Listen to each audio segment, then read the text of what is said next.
Selamat datang di Sabar Talks, tempat di mana kisah hidup jadi pelajaran berharga. Kalau kamu suka cerita yang menyentuh hati, klik subscribe sekarang juga ya. Jangan lupa like videonya, dan tulis di komentar kamu nonton dari mana. Siapa tahu, ada teman satu kota di sini. Dan sekarang, mari kita mulai kisah hari ini. Namaku Alia. Seumur hidupku, aku tak pernah membayangkan akan berada di titik seperti ini, duduk di sebuah ruangan mewah dengan hawa yang terasa dingin, meski AC yang menyala bukanlah penyebabnya. Tanganku bergetar memegang secari kertas berisi kontrak, sementara di hadapanku, seorang pria berjas rapi memandangiku dengan tatapan datar, seolah-olah hidupku hanyalah bagian kecil dari urusannya yang begitu banyak. Pria itu bernama Arka. Seminggu lalu, aku tak mengenalnya. Namun satu keputusan telah membawa kami di sini. Semuanya berawal dari ayahku. Ia jatuh sakit, dan biayanya bukanlah sesuatu yang bisa kutangani. Ibuku sudah tiada. Tabungan kami hanya cukup untuk beberapa hari. Semua kerabat menolak untuk membantu, dan aku bahkan harus menahan malu meminjam ke tetangga.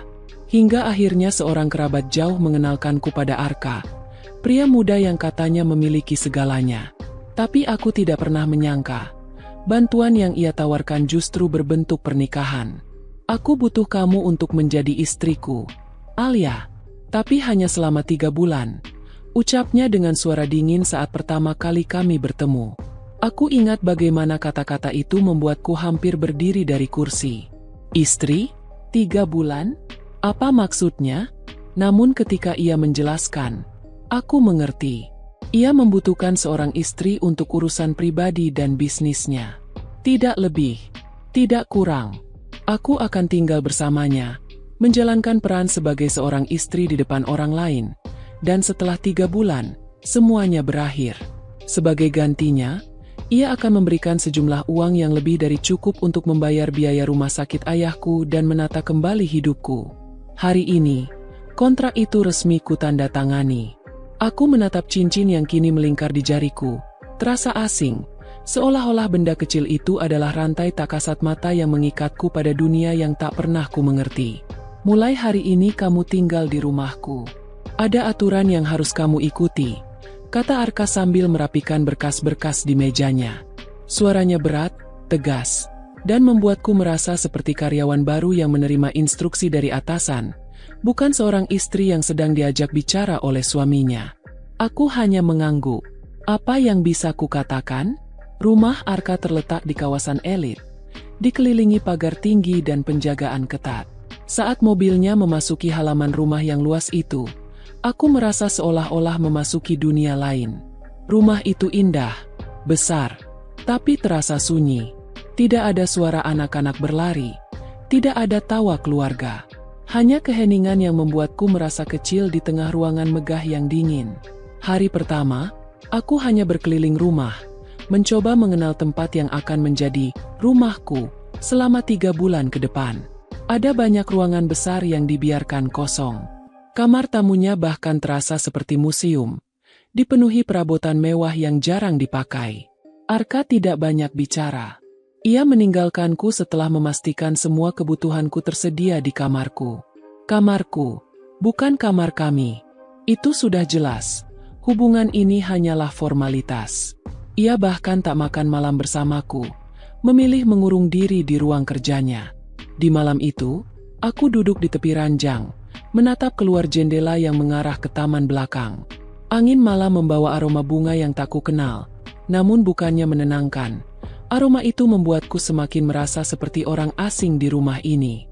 Apa sebenarnya yang kupikirkan saat menerima ini semua? Apakah uang benar-benar bisa menghapus rasa bersalahku? Hari-hari berikutnya berjalan aneh.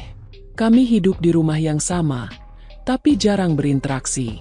Arka selalu pergi pagi-pagi sekali, pulang larut malam. Kadang aku mendengar suara mobilnya lewat tengah malam. Kadang aku terbangun dan menemukan lampu ruang kerjanya masih menyala, seolah ia sengaja menghindariku. Namun ada hal-hal kecil yang mulai menggangguku. Setiap kali aku berusaha mendekat, sekadar menanyakan apakah ia sudah makan atau bagaimana harinya, ia menjawab singkat atau hanya mengangguk tanpa menatapku. Namun, di sisi lain, ia memperhatikan hal-hal yang tak kukira. Pernah suatu hari aku terbatuk di ruang makan, dan keesokan harinya aku menemukan obat batuk di meja kamarku. Atau ketika aku berkata tanpa sengaja bahwa aku suka melati, seminggu kemudian vas bunga di ruang tamu dipenuhi bunga melati segar. Aku tidak tahu bagaimana harus menafsirkannya. Tapi ada satu hal yang benar-benar membuatku penasaran. Suatu malam, sekitar pukul 11, aku terbangun karena mendengar suara di halaman belakang. Dengan langkah perlahan, aku mengintip dari jendela kamarku. Di sana kulihat Arka, berdiri di bawah cahaya lampu taman, berbicara di telepon dengan suara bergetar. Aku hanya butuh 3 bulan. Setelah itu semua selesai. Katanya, kata-kata itu menusuk telingaku. Siapa yang ia ajak bicara? Apa maksudnya semua selesai? Apakah 3 bulan ini lebih dari sekadar kontrak untuknya? Malam itu aku sulit tidur. Pikiran-pikiran berputar di kepalaku, mencoba merangkai potongan teka-teki dari pria yang kini jadi suamiku. Mengapa ia melakukan semua ini? Apa yang sebenarnya ia sembunyikan di balik tatapannya yang dingin itu? Dan yang lebih mengganggu adalah satu pertanyaan yang terus menghantuiku. Apa yang akan terjadi padaku setelah 3 bulan ini berakhir? Pertanyaan itu terus menggaung di kepalaku bahkan ketika aku berdiri di depan cermin pagi ini, menatap bayangan diriku sendiri yang tampak semakin asing. Perempuan dengan rambut tergerai dan wajah pucat itu bukan lagi Alia yang ku kenal. Ia terlihat seperti tamu tak diundang di rumah megah yang tak pernah benar-benar menganggapnya ada. Sejak malam aku mendengar Arka berbicara di halaman belakang, pikiranku tak pernah tenang. Kalimatnya menggantung, membuatku bertanya-tanya apakah keberadaanku di sini hanyalah bagian dari rencana yang lebih besar. Hari itu, suasana rumah berbeda. Dari balik jendela kamarku, kulihat beberapa mobil mewah berhenti di halaman. Pria-pria berjas masuk dan keluar, membawakan berkas-berkas tebal. Mereka tampak terburu-buru, seperti sedang menyiapkan sesuatu yang penting. Aku tidak tahu apa yang sedang terjadi, tapi yang pasti, rumah ini menyimpan lebih banyak rahasia daripada yang ku tahu. Aku memutuskan turun ke lantai bawah. Di ruang tamu, kulihat Arka berdiri di tengah, berbicara dengan seseorang. Wajahnya serius, ekspresinya dingin seperti biasa. Saat melihatku muncul, ia hanya melirik sekilas sebelum kembali sibuk dengan percakapannya. Rasanya seperti ditusuk. Aku tinggal di rumah ini sebagai istrinya, tapi kehadiranku tak pernah benar-benar berarti. Siang itu aku berkeliling rumah, mencoba mencari jawaban. Ada satu tempat yang menarik perhatianku sejak pertama kali tiba, sebuah ruangan di ujung koridor lantai 2. Pintu itu selalu terkunci. Tidak seperti kamar-kamar lain, pintunya berwarna gelap dengan ukiran kayu rumit. Setiap kali aku melewatinya, ada perasaan aneh yang menyelimuti. Aku berhenti di depan pintu itu. Ku genggam kenopnya. Dingin dan tak bergerak. Terkunci. Seperti biasa. Siapapun yang berada di rumah ini tahu bahwa ruangan ini dilarang dimasuki. Sore harinya, aku kembali melihat Arka berdiri di halaman belakang. Kali ini ia tidak sedang menelepon, tapi hanya berdiri memandangi pohon flamboyan besar yang menjulang di sana. Tubuhnya kaku. Kedua tangannya terkepal.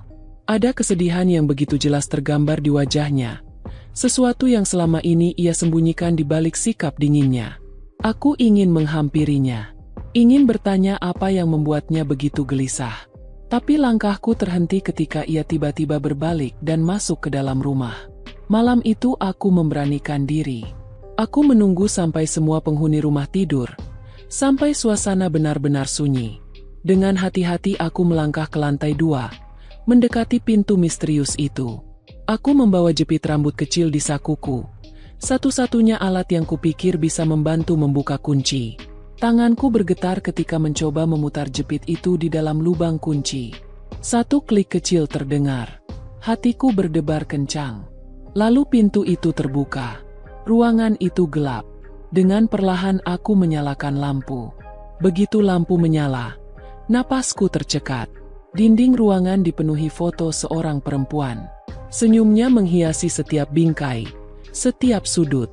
Ada gaun pengantin putih tergantung rapi di pojok ruangan, dilindungi plastik bening. Di meja, ada buku harian lusuh dan seikat bunga melati kering. Perempuan itu cantik, namun bukan itu yang membuat kakiku terasa lemas. Wajahnya begitu mirip denganku. Seketika semua terasa berputar. Apakah ini alasan Arka memilihku? Karena aku mirip dengannya? Aku melangkah mundur, hampir terjatuh, ketika mendengar suara berat yang familiar dari belakang. "Apa yang kamu lakukan di sini, Alia?" Suara itu membuatku membeku. Arka berdiri di ambang pintu. Wajahnya gelap tanpa ekspresi. Namun matanya menyala, tajam seperti sedang menilai seluruh diriku. Aku hanya penasaran," jawabku dengan suara bergetar. Arka melangkah masuk. Ia berdiri di dekatku. Jarak kami begitu dekat hingga aku bisa merasakan napasnya. "Aku bilang jangan pernah masuk ruangan ini," katanya pelan. Tapi setiap kata terasa seperti ancaman. Aku tidak bisa menahan diriku. Siapa dia? Mengapa fotonya ada di mana-mana? Dan mengapa dia mirip denganku? Arka menutup mata sejenak, menghela napas panjang. Untuk pertama kalinya, kulihat ia tampak rapuh. "Dia istriku," katanya akhirnya. "Dia meninggal setahun lalu." Kata-katanya seperti pisau yang menembus dadaku. Jadi benar, selama ini aku hanya pengganti. "Aku menikahimu bukan karena dirimu, Alia," lanjutnya dengan suara serak. "Aku hanya mencoba mengisi kekosongan yang dia tinggalkan." Aku terdiam. Rasanya seluruh tubuhku kaku. Semua yang kupikirkan tentang pernikahan ini, tentang hubungan kami, runtuh begitu saja. Tanpa berkata apa-apa lagi, aku keluar dari ruangan itu, melewati Arka tanpa menatapnya. Hatiku terasa berat, mataku panas, tapi aku menahan air mata. Di kamar, aku duduk di tepi ranjang, menatap kosong ke lantai. Jadi selama ini aku hanya bayangan dari perempuan lain. Bukan Alia yang sebenarnya. Bukan diriku. Namun, di balik luka yang kurasakan, ada sesuatu yang lebih menakutkan. Jika aku hanyalah pengganti, apa yang akan terjadi padaku setelah 3 bulan ini benar-benar berakhir? Pertanyaan itu menghantui pikiranku setiap kali aku melihat cincin di jariku. Setiap kali mendengar suara langkah Arka di lorong rumah yang terasa dingin ini. Sejak malam itu, sejak mengetahui siapa sebenarnya perempuan di balik foto-foto di ruangan itu, segalanya berubah. Aku tidak lagi melihat Arka sebagai pria yang dingin dan tak tersentuh. Kini aku melihatnya sebagai seseorang yang terluka, yang menyimpan duka terlalu dalam hingga tak tahu cara melepaskannya.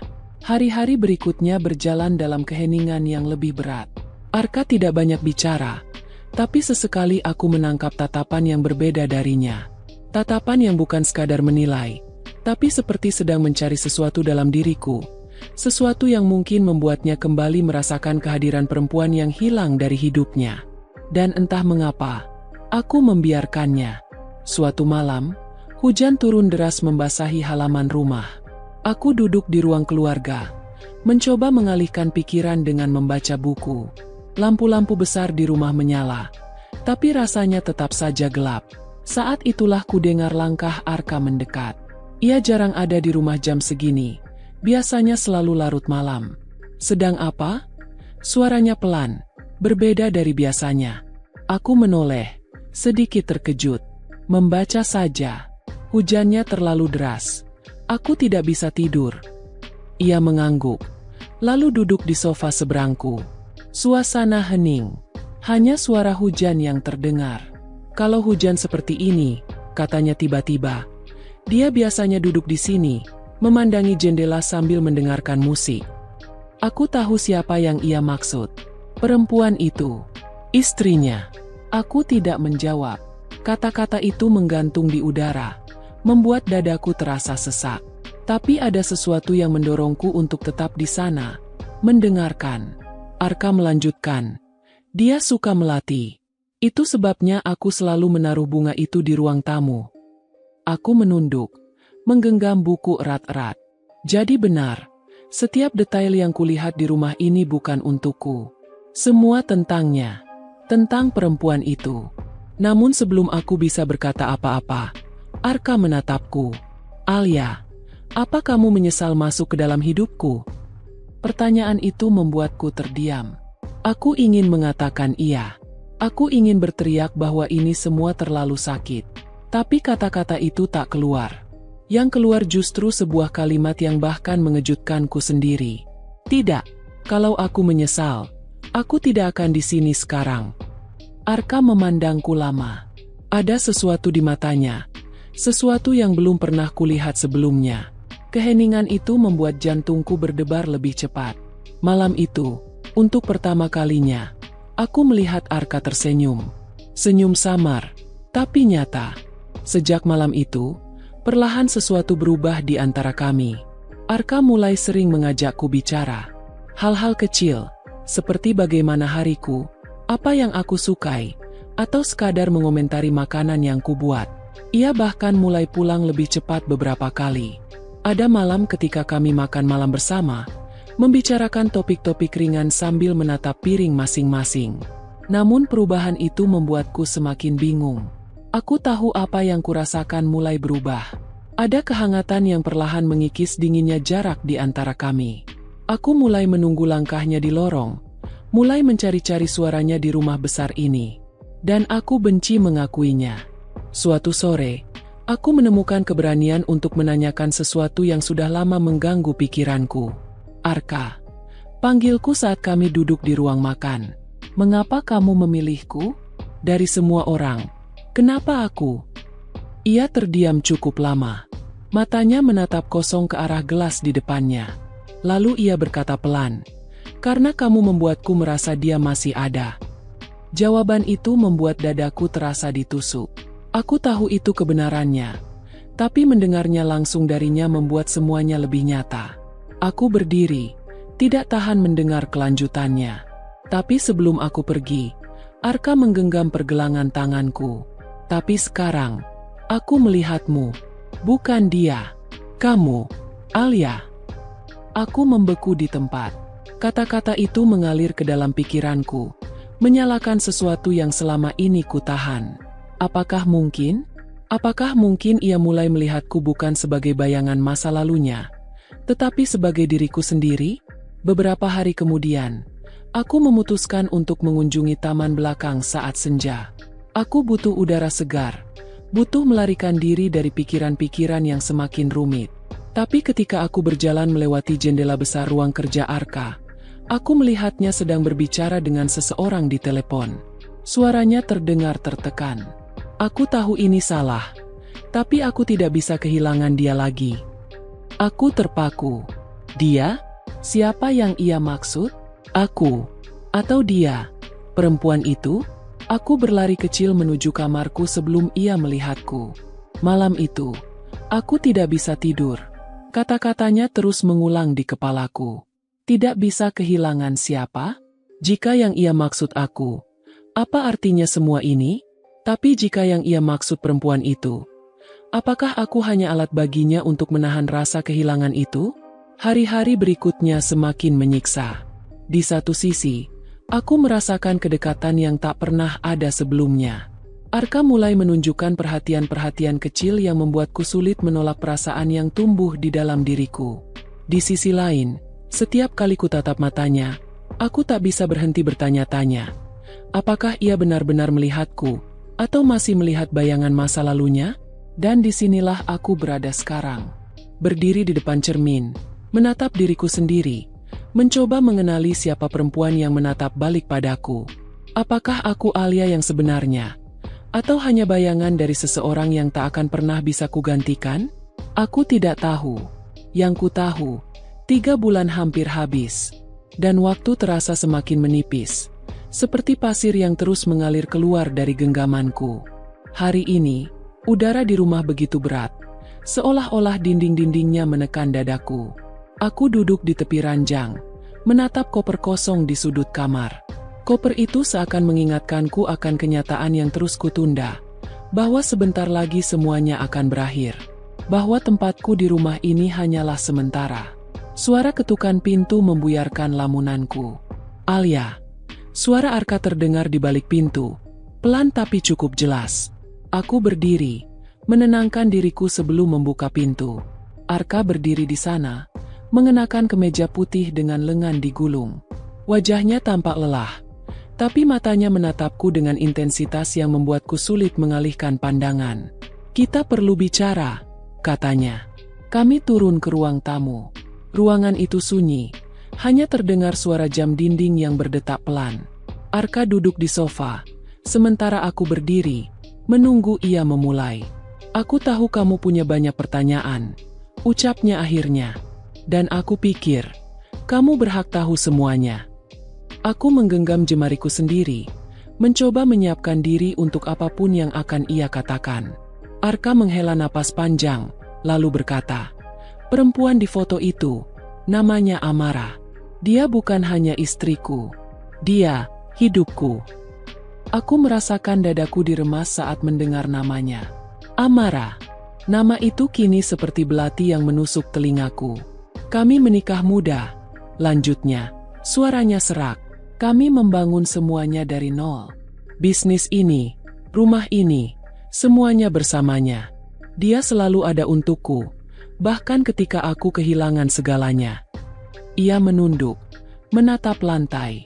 "Setahun lalu, dia meninggal. Kecelakaan. Dan aku kehilangan arah. Semua yang kulakukan setelah itu, hanya untuk mencoba bertahan hidup. Bahkan pernikahan ini." Aku berdiri membeku. Pernikahan ini. Jadi ia benar-benar mengakuinya. Aku hanyalah bagian dari usahanya untuk mengisi kekosongan yang ditinggalkan Amara. "Kenapa harus aku?" tanyaku dengan suara yang lebih bergetar dari yang kuinginkan. Ia mengangkat wajahnya. "Karena kamu mirip dengannya. Dari caramu tersenyum, dari sorot matamu. Semua itu membuatku merasa dia belum benar-benar pergi." Aku ingin marah, ingin berteriak, tapi yang kurasakan justru kesedihan yang lebih dalam dari kemarahan. Jadi benar, aku hanya bayangan dari cinta sejatinya. "Arka," suaraku hampir tak terdengar. "Apa yang kamu rasakan padaku? Apakah benar-benar untukku? Atau hanya untuk menghidupkan kembali dia lewat diriku?" Arka berdiri, langkahnya mendekatiku, membuatku ingin mundur tapi kakiku tak mau bergerak. Ia berdiri tepat di depanku, menatapku dengan mata yang berisi luka sekaligus kerinduan. "Aku tidak tahu," katanya jujur. "Awalnya, iya, kamu hanyalah cara bagiku untuk mengingatnya. Tapi sekarang," ia berhenti, menelan napasnya. "Sekarang aku tidak bisa membedakan lagi. Aku melihatmu sebagai dirimu sendiri, Alia. Tapi aku juga tidak bisa menyangkal bahwa dia masih ada di sini, di antara kita." Air mataku akhirnya jatuh. Kata-katanya, meski jujur, justru menghancurkanku. Bagaimana mungkin aku bersaing dengan kenangan? Dengan cinta yang bahkan kematian pun tak bisa memisahkannya? Aku berbalik, berjalan menuju tangga. "Aku butuh waktu," ucapku tanpa menoleh. Malam itu, aku duduk di kamar, memeluk lututku di sudut ranjang. Di luar, hujan turun deras, menambah gelapnya malam. Aku merasa terperangkap di antara dua dunia. Dunia Arka yang masih dihantui bayangan Amara, dan duniaku sendiri yang semakin tak jelas arahnya. Sekitar tengah malam, suara pintu kamarku berderit pelan. Arka masuk, membawa sebuah kotak kecil. Ia duduk di kursi dekat ranjang, menatapku dengan ragu. "Aku ingin menunjukkan sesuatu," katanya sambil membuka kotak itu. Di dalamnya ada sebuah kalung dengan liontin berbentuk hati. "Ini milik Amara," lanjutnya. "Aku menyimpannya selama ini. Dan aku ingin memberikannya padamu." Aku menatap kalung itu. Hatiku terasa campur aduk. "Kenapa memberikannya padaku? Supaya aku bisa sepenuhnya menjadi dia di matamu?" tanyaku tajam. Arka menggeleng. "Tidak, karena aku ingin mengingatnya, tapi juga melepaskannya. Memberikan ini padamu adalah caraku mengatakan bahwa aku ingin melihatmu sebagai Alia, bukan Amara." Aku menatap matanya, mencoba mencari kebohongan di sana. Tapi yang kulihat hanya kejujuran yang membuatku semakin bingung. Perlahan, aku menerima kalung itu. "Arka, Aku tidak bisa menggantikan dia. Aku tahu, katanya lirih. Dan aku tidak memintamu menggantikannya. Suasana hening. Hanya suara hujan yang menjadi latar percakapan kami. Malam itu, aku mengenakan kalung itu.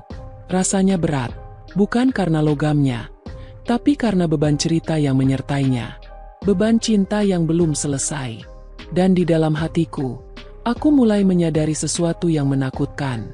Aku jatuh cinta pada pria yang belum sepenuhnya melepaskan masa lalunya. Aku tahu aku seharusnya pergi, seharusnya menjaga jarak. Tapi aku tidak bisa.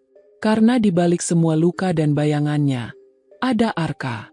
Dan Arka adalah sesuatu yang kini tak bisa kuabaikan. Namun, 3 bulan hampir habis. Dan aku tahu, waktu kami tidak berpihak padaku. Hari terakhir tiba lebih cepat daripada yang kubayangkan. Pagi itu, sinar matahari yang masuk melalui jendela terasa seperti pengingat kejam bahwa hari ini adalah akhir dari semua kebersamaan kami. Aku berdiri di depan koper yang sudah terisi rapi. Setiap lipatan pakaian di dalamnya seperti simbol keputusasaan. Aku mengenakan kalung pemberian Arka. Liontin berbentuk hati itu terasa begitu berat di leherku. Berat karena maknanya. Berat karena rasa yang sudah terlanjur tumbuh di hatiku. Saat aku melangkah keluar kamar, suasana rumah begitu sunyi. Seolah-olah seluruh penghuni rumah ini mengerti bahwa sesuatu akan berakhir hari ini. Aku menuruni tangga perlahan, berharap setiap langkah bisa memperlambat waktu. Arka ada di ruang tamu. Ia berdiri di depan jendela besar, memandangi taman belakang. Dari sorot tubuhnya, aku tahu ia sudah menungguku sejak lama. Sudah siap? Tanyanya tanpa menoleh. Aku tidak langsung menjawab. Jika kamu menanyakan soal kopernya, iya. Tapi, kalau kamu menanyakan soal hatiku, aku rasa aku tidak akan pernah siap. Ia berbalik. Mata itu, mata yang selalu dingin, kini penuh dengan sesuatu yang sulit kudeskripsikan. Luka, ketakutan, penyesalan, mungkin semuanya. Alia, suaranya parau. Seakan ia sudah memikirkan kata-kata ini sepanjang malam. Sebelum kamu pergi, aku ingin kamu tahu sesuatu. Aku menghela napas panjang. Apa? Arka berjalan mendekat. Setiap langkahnya membuat jantungku berdegup semakin keras. Aku tahu ini semua salah. Pernikahan ini salah. Caraku menahanmu salah. Tapi, kamu mengubahku. Aku menatapnya. Mencoba memahami arti dari kata-katanya. 3 bulan ini, lanjutnya, kamu membuatku merasa hidup lagi. Kamu mengajariku untuk bangun dari duka, untuk melihat dunia di luar bayangan amarah. Kamu menyembuhkan aku, Alia. Hatiku terasa hangat sekaligus perih mendengarnya. Ingin rasanya percaya, ingin rasanya tinggal, tapi realita menghadang. Kalau begitu, kenapa membiarkanku pergi? Tanyaku dengan suara bergetar. Ia terdiam. Lalu dengan mata berkaca-kaca ia berkata, "Karena aku mencintaimu. Dan aku tidak ingin mencintaimu dengan cara yang salah." Kata-katanya menghantamku seperti badai. Air mataku jatuh, deras, tanpa bisa kutahan. Arka, kamu sadar tidak? Kamu sudah menghancurkan semua pertahanan yang kubangun. Dan sekarang kamu ingin aku pergi. Ia mendekat, menggenggam tanganku. Kalau kamu tinggal, aku takut aku tidak bisa melepaskanmu. Tapi jika kamu pergi, mungkin kamu akan menemukan dirimu sendiri. Bukan hanya bayangan masa laluku. Aku menatapnya lama. Perasaan yang bercampur aduk membuatku sulit bernapas. Ia benar. Aku datang ke rumah ini sebagai seorang yang terdesak, lalu menjadi bagian dari luka yang belum sembuh. Dan di tengah semua itu, aku jatuh cinta. Aku menarik tanganku perlahan dari genggamannya. Kalau aku pergi, apakah kamu akan mencariku? Ia tersenyum samar, senyum yang penuh rasa sakit. Kalau kamu benar-benar ingin aku mencarimu, aku akan mencarimu. Kemanapun itu. Sini. Tidak ada lagi kata-kata yang bisa diucapkan. Hanya suara detik jam di ruang tamu dan detak jantungku yang terdengar di telingaku sendiri. Aku menoleh sebentar ke arah koperku, lalu kembali menatap Arka.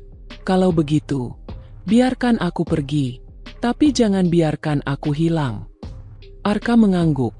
Meski aku bisa melihat betapa sulitnya baginya, aku mengambil kopernya dan berjalan ke pintu. Setiap langkah terasa seperti 1000 jarum menusuk kaki. Saat aku membuka pintu, angin pagi menyambutku, membawa aroma kebebasan sekaligus perpisahan. Namun sebelum aku benar-benar keluar, Arka bersuara, "Alia." Aku berhenti. Aku berjanji, 3 bulan ini bukan akhir kita. Kalimat itu membuatku terdiam sejenak. Aku menoleh, melihatnya berdiri di sana. Pria yang telah mengubah hidupku dalam waktu singkat. Pria yang membuatku sadar bahwa cinta bisa datang di saat paling tak terduga. Bahkan di tengah luka yang belum sembuh. Aku tersenyum samar. Aku akan menunggu, Arka. Dengan itu, aku melangkah keluar, membawa koper, membawa luka, membawa cinta yang tak selesai. Dan untuk pertama kalinya,